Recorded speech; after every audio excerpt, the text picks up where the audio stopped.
Hello, Thanneeru Nageswararao.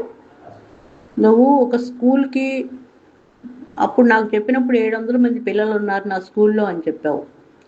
వాళ్ళకి విద్యా బోధనలు నేర్పాల్సిన నువ్వు, నేర్పుతున్న నువ్వు, నేను చాలా విద్యావంతుణ్ణి, గొప్పవాణ్ణి, నేను చాలా మంచివాణ్ణి, నా నా నేను మాట తప్పను, మడమ తిప్పను అని చెప్పేసి రాజశేఖర్ రెడ్డి గారి డైలాగు వాడి నా దగ్గర ఎన్నో నీతి కబుర్లు చెప్పి అంజలిని మోసం చేశావు. ఎవ్వరూ లేరు, తనకు మాట్లాడే వాళ్ళు వెనకమాల ఎవరూ లేదు, రాజకీయం అనే దాంట్లోకి వచ్చింది. రాజకీయంలోకి ఆడవాళ్ళు రావటం నేరమా? నేను వచ్చి రాజకీయంగా జగన్ గారికి పనిచేస్తూ ఉన్నా, ఎంతో కష్టపడ్డాను. ఈ లోపల నువ్వు నా ఇంటికి రావటం మొదలుపెట్టి మాతో పరిచయాలు పెంచుకొని నా డబ్బు, నా బంగారము, నా హోదా చూసి నువ్వు నన్నేదో చెయ్యాలి అనే దురుద్దేశం కడుపులో పెట్టుకొని నువ్వు నువ్వు నా దగ్గర డబ్బుని, మనశ్శాంతిని, మానసికంగా, ఆర్థికంగా అన్ని రకాలుగా మమ్మల్ని ఇబ్బందులు పెట్టి లాస్ చేసి మా డబ్బు నిన్ను దొంగతనం చేశావనే అనాలి. నీకు నేను ఇచ్చినా సరే నువ్వు ఇప్పుడు ఒక దొంగవి. ఇచ్చిన డబ్బు మళ్ళీ నాకు తిరిగి ఇవ్వలేదు. నువ్వు ఇవ్వకుండా దొంగలాగా మారిపోయిన తన్నీరు నాగేశ్వరరావు, నువ్వు ఇవాళ నీతులు చెప్తున్నావంటరా? నువ్వు నీతులు చెప్తున్నావా? ఒక ఆడదాన్ని మోసం చేసి, ఒక ఆడదాన్ని డబ్బు తీసుకొని మోసం చేసి, బంగారం తీసుకొని తన ఆనందాన్ని మొత్తాన్ని నాశనం చేసి, ఒక ఆడదాన్ని ఏం చెయ్యాలో అది నువ్వు చేసి నాశనం చేసి ఇవాళ నువ్వు మనిషిలాగా మాట్లాడుతున్నావంటరా? నువ్వు బ్లాక్మెయిల్ చేసావురా, నన్ను బ్లాక్మెయిల్ చేసి నిజంగా నా డబ్బు, బంగారం, నా జీవితాన్ని పాడు చేసిన ఎదవ్వి నువ్వు ఇవాళ మాట్లాడుతున్నావురా. కన్నా అనే అతని మీద కేసు పెట్టే అంత గొప్పోడువా నువ్వు? కన్నా ఏంటి అనేది సామ్నేని ఉదయభాను గారు ప్రెస్ మీట్ పెట్టి చెప్పారు కదరా. ఎంతమందికి వెన్నుపోటు పొడుస్తావురా నువ్వు? ఏం చేశాడురా కన్నా? అతను నన్నేమీ అడగలేదు. ఏంటమ్మా నీ చరిత్రను నన్ను అడగలా. అతను యొక్క మంచితనాన్ని చూసి అతను ఏయో పోస్టులు పెట్టుకుంటుంటే చాలా బాగుంటున్నాయి నీ బాబు అని నేను పలకరిస్తే అతను అంతా చెప్పి తను ఏం చేస్తున్నాడో అవి చెప్తే దాన్ని బట్టి నువ్వు నాకు చేసిన అన్యాయాన్ని గురించి నేను కన్నాకి చెప్పాను, కాలువ కన్నాకి చెప్పాను. చెప్తే చెలించిపోయి ఈ విషయం నేను విన్నానక్క, ఈ విషయం నేను విన్నాను, ఇది నిజంగా జరిగిందని నాకు తెలుసు, నేను మాట్లాడలేని పరిస్థితిలో ఉన్నప్పుడు ఇప్పుడు నీ గురించి నేను మాట్లాడతానక్క, ఇంత అన్యాయాన్ని నేను వదిలేయను, నేను మాట్లాడతాను, నా గళం ఇప్పుతానక్క అని ఇప్పాడు. తప్పేముందిరా? నువ్వు నన్ను మోసం చేశావు, నా డబ్బు బంగారం నూకావు, నా డబ్బు బంగారం దొంగతనం చేశావు, నా పెట్టెల్లోయి, నా పరుసుల్లోయి, అసలు చిల్లర దొంగలాగా నా ఇంట్లో దొంగతనం చేశావురా. వేల కాడి నుంచి లక్షల వరకు దొంగతనం చేసిన దొంగవురా నువ్వు తన్నీరు నాగేశ్వరరావు. నువ్వు పెద్ద దొంగవి. నువ్వు ఇంత దొంగతనం చేసేసాక నా డబ్బు, నా బంగారం నాకు ఇవ్వండి అయ్యా, నేను తప్పయింది మీకు ఇచ్చాను నమ్మి నాకు ఇచ్చేసేయండి, నాకు రిటర్న్ ఇచ్చేసేయండి అని బతివులాడుకొని సామినేని ఉదయభాను గారిని, తాతినేని పద్మావతి గారిని, వీళ్ళందరినీ బతివులాడుకొని ఎక్కడా కూడా నాకు న్యాయం జరగకపోతే అప్పుడు నీ మీద కేసు పెట్టానురా. నువ్వు చేసినయే పెట్టా. నువ్వేదైతే నన్ను చేశావో అయ్యే నేను కేసులో రాశా. ఒక్క అబద్ధం అంటూ లేదు, ఒక్క దొంగ మాట లేదు. ఒరే దొంగ, నేను చెప్పేది వినరా తన్నీరు నాగేశ్వరరావు. నిన్ను ఇలా మాట్లాడటం కూడా నా మనసు చాలా బాధగా ఉంది. ఎందుకంటే నా విజ్ఞతను వదిలేసి నిన్ను తిట్టడం కూడా తప్పే. నేను లిమిట్స్ దాటిపోతుంది నా బాధ 10 సంవత్సరాలు బట్టి వేదన ఇది. ఈ వేదన తట్టుకోలేక ఒకటి అరా తిట్టగలుగుతున్నాను నేను నిన్ను. ఎందుకంటే తిట్టకూడదు, నీలాగా నేను కూడా అవ్వకూడదు అని నేను ఎంత కంట్రోల్ చేసుకున్నా కూడా నేను తిట్టకుండా ఉండలేకపోతున్నాను. కాబట్టి గాడిద వినరా, నువ్వు అన్యాయం చేశావు, నువ్వు ఇంకా చేస్తున్నావు, ఇంకా నువ్వు ఊళ్ళ మీద పడి, కొంపలంపడబడి, ఇళ్ళంపడబడి నువ్వు చాలామంది లేడీస్ని ఇబ్బంది పెడుతున్నావు అనే విషయం కూడా నా దగ్గరకు వచ్చింది. సరే, ఒకళ్ళ విషయం నాకు అనవసరం. ప్రత్యక్షంగా నన్నే నువ్వు మోసం చేసావు. నువ్వు మోసం కూడా కాదు, నువ్వు చాలా పెద్ద ఫ్యాడ్లు చేసావు, పెద్ద నేరాలు చేసావు మా ఇంట్లో. నువ్వు ఒక్కసారి కళ్ళు మూసుకొని ఆలోచించు, నువ్వేం చేసావో అనే నీ కళ్ళకు కనిపిస్తాయి. మర్చిపోవు, నువ్వు నీ గుర్తే ఉంటాయి. మర్చిపోయే పనులు నువ్వు చేయలేదురా తన్నీరు నాగేశ్వరరావు.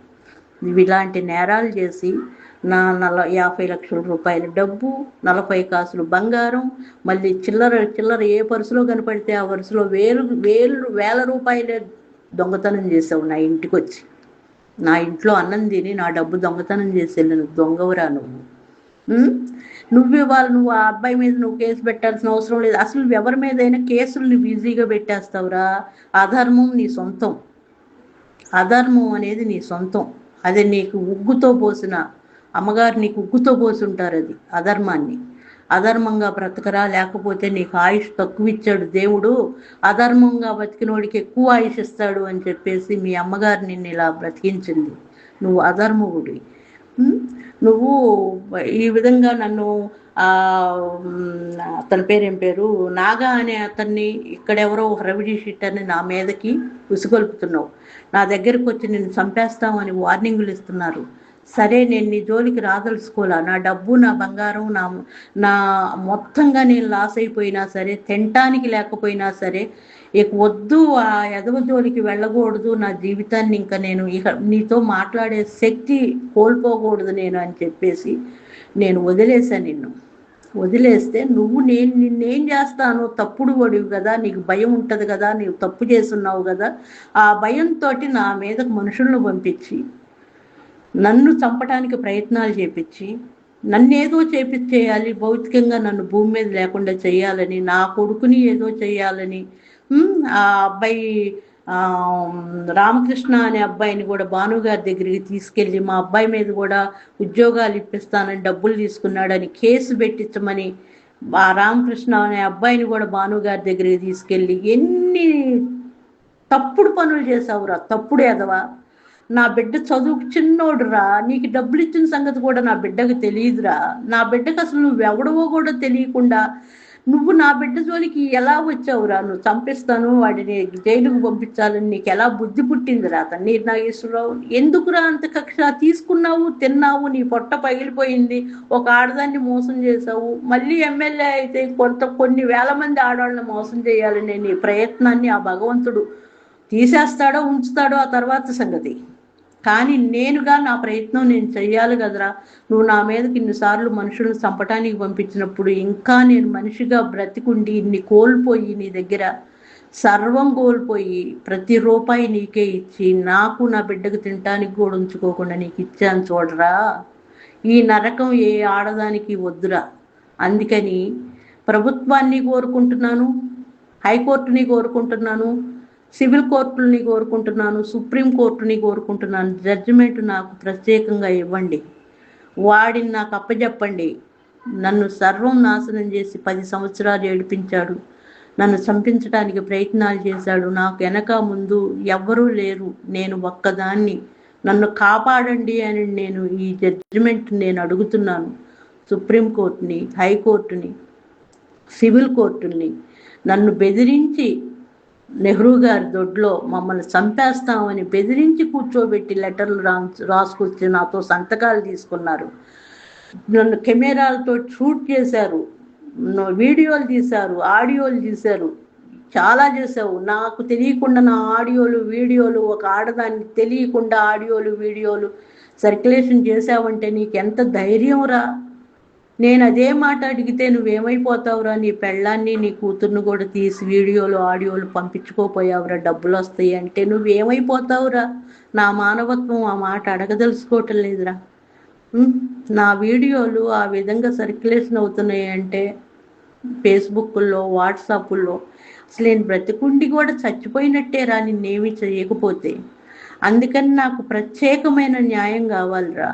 నిజంగా 10 సంవత్సరాలు కంటికి నిద్ర లేకుండా, తిండి లేకుండా సజీవంగా ఏడుస్తున్నాను రా.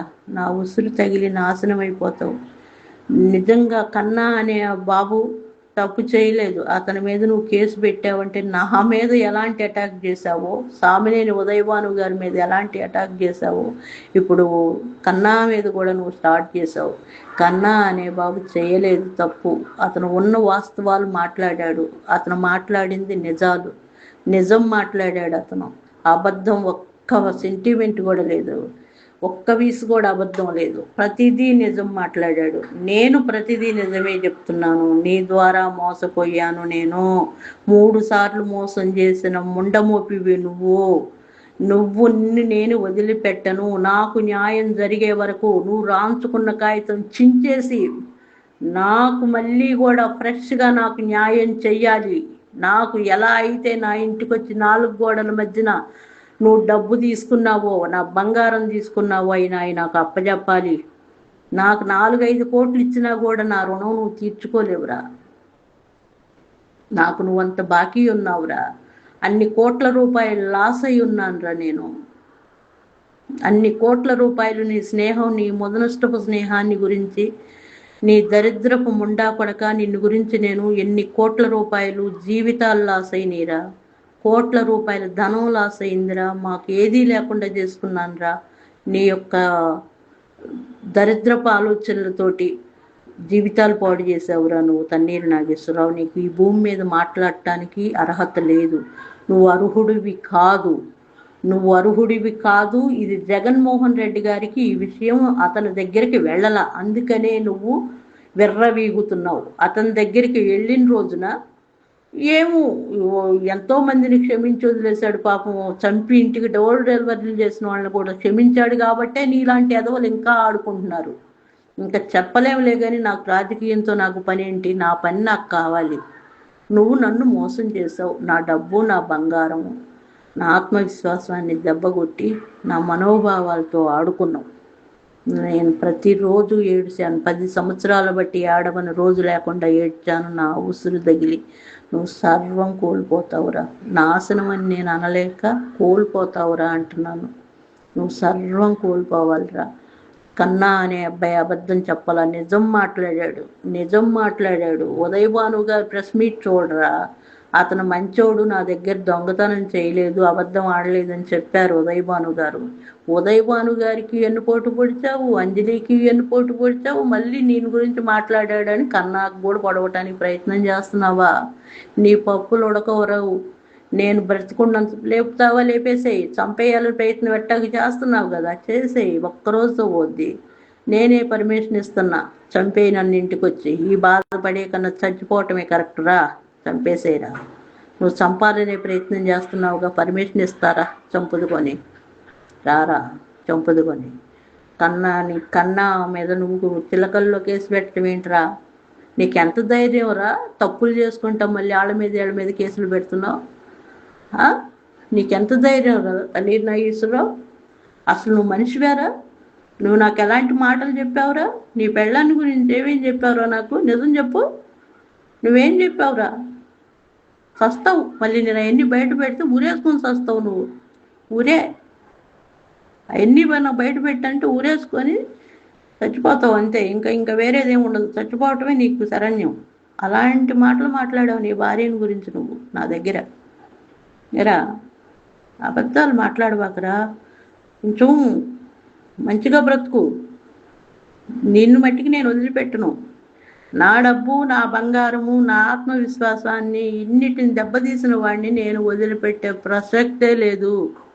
ఏ చట్టాలు చెప్తాయో చెప్పమనరా. ఇంత లాస్ చేసిన మగోడిని ఆదరిస్తాయేమో చట్టాలు, చూద్దాము.